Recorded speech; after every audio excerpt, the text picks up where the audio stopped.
చూస్తారండి అదేం మాట్లాడుతుందో. అసలు జరిగిన దాంట్లో నా తప్పేమైనా ఉందా? అన్నీ తెలిసి నన్నెందుకు అంటోంది? నన్నెందుకు దోషం చేస్తోంది?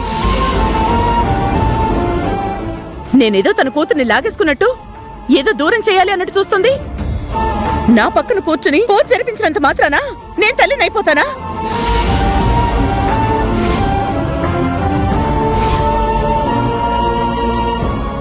ఒకవేళ వేద నిజంగానే నా కూతురు అయ్యుంటే గనక ఆ ఇంటి గడప తొక్కనిస్తానా? చెప్పండి దానికి. అదేదేదో ఊహించుకుని నన్ను కార్నర్ చేసి మాట్లాడితే మాత్రం నేను ఊరుకోనని.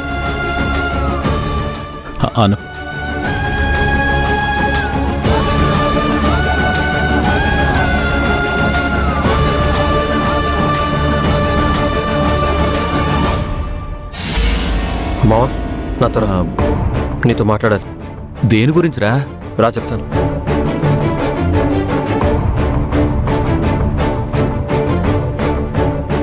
అరే అల్లుడు, ఏంట్రా ఇంత దూరం తీసుకొచ్చావు? నిన్నొక విషయం అడగాలి. దానికి ఇంత దూరం తీసుకురావడం ఎందుకురా? ఇంతకీ ఏ విషయం గురించి? వేద గురించి మావా. వేద గురించి నేను చెప్పాల్సింది, కొత్తగా నువ్వు తెలుసుకోవాల్సింది ఏముందిరా? ఏం లేదా? వేద గురించి నాకు తెలియాల్సింది ఏమీ లేదా? ఏం మాట్లాడుతున్నావురా? వేద గురించి తెలుసుకోవడానికి ఏముంది చెప్పు. పద. ఆగు మావా, అడిగిన వెంటనే నువ్వు చెప్పవని నాకు తెలుసు. అందుకే ఇంత దూరం తీసుకొచ్చాను. వేద ఎవరి కూతురు మావా? వీడేంటి ఇలా మాట్లాడుతున్నాడు? వీడికి అనుమానం ఎందుకు వచ్చింది? నిన్నే అడుగుతుంది మావా. వేద ఎవరి కూతురు? లలితతయ్య వేదాన్ని పెంచిన తల్లే గాని కన్న తల్లి కాదు. కన్న తల్లి అన్నపూర్ణత్తయ్య. అవునా? ఒరేయ్ బాలు, నువ్వేం మాట్లాడుతున్నావు నీకు తెలుస్తుందా? వేద అన్నపూర్ణ వదిన కూతురేంట్రా? అసలు ఈ డౌట్ నీకెందుకు వచ్చింది?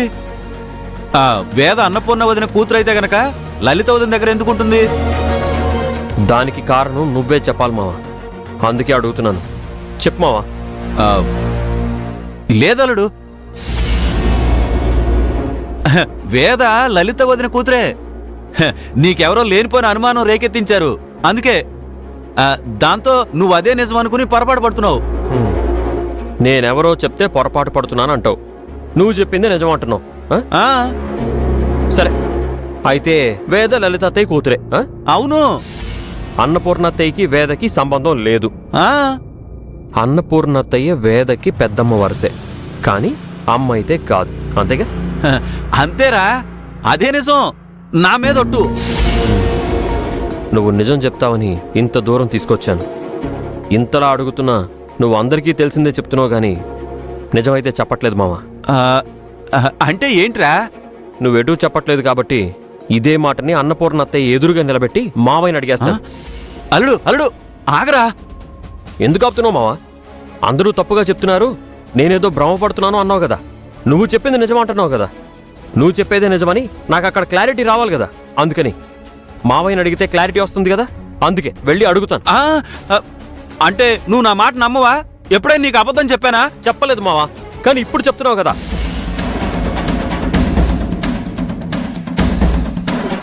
వేదతో పూజ చేయించడానికి ఆయన గుడి వరకు తీసుకెళ్లి సరిగ్గా పూజ జరిగే సమయానికి మావయ్య లలిత అత్తయ్యని ఎందుకు దూరంగా తీసుకెళ్లిపోయారు?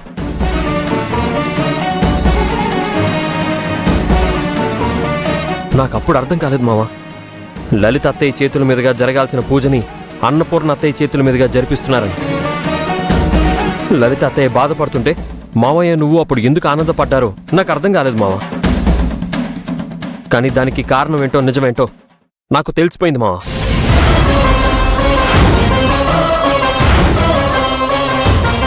వేద అన్నపూర్ణత్తయ్య కూతురే.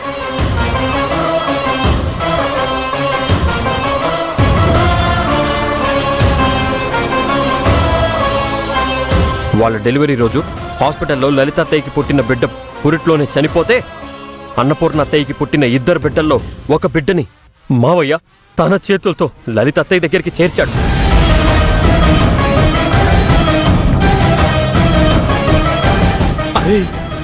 నాకంతా తెలిసిపోయింది మావ. అత్తయ్యలిద్దరికి డెలివరీ అయిన హాస్పిటల్కి నేను వెళ్ళాను.